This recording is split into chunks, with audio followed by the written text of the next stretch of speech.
কুমার ষষ্ঠী বা কর্দম ষষ্ঠী। হিন্দু শাস্ত্রমতে আষাঢ় মাসের শুক্লপক্ষের ষষ্ঠী কুমার ষষ্ঠী নামে পরিচিত।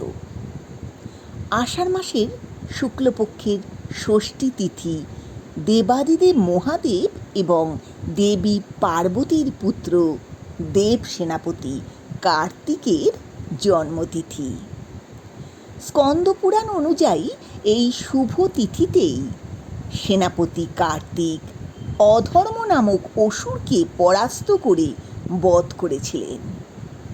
দেব সেনাপতি কার্তিকের জন্ম এবং অধর্মকে পরাস্ত করার দিন হিসেবে আষাঢ় মাসের ষষ্ঠী তিথিকে বিশেষ শুভ বলে মনে করা হয়।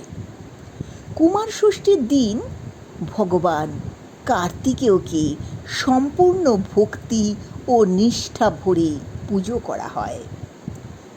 যেহেতু কার্তিকের আর এক নাম স্কন্দ, তাই এই ষষ্ঠীকে স্কন্দ ষষ্ঠীও বলা হয়। ভারতবর্ষ ছাড়া নেপালেও কুমার ষষ্ঠী বিশেষ আচার ও অনুষ্ঠানের সাথে পালন করা হয়।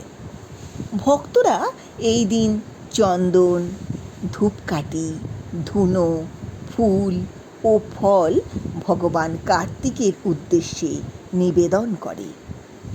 কিছু অঞ্চলে হিন্দু ভক্তরা নিজেদের বাড়ির সামনের অংশে গোবর ও লাল কাদামাটি ব্যবহার করে একটি বৃত্ত আঁকেন।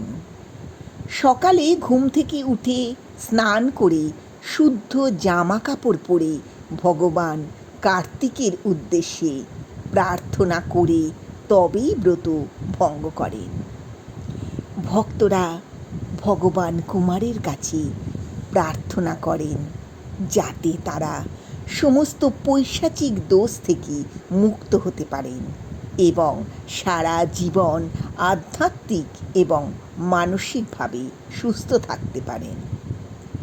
কুমার ষষ্ঠী ব্রত পালন করলে ভক্তদের সমস্ত দুঃখ কষ্ট দূর হয় এবং তাদের মনের ইচ্ছাও পূর্ণ হয়। 2024 সালের কুমার ষষ্ঠী তিথি শুরু 11 জুলাই সকাল 10:04 এবং শেষ 12 জুলাই দুপুর 12:33।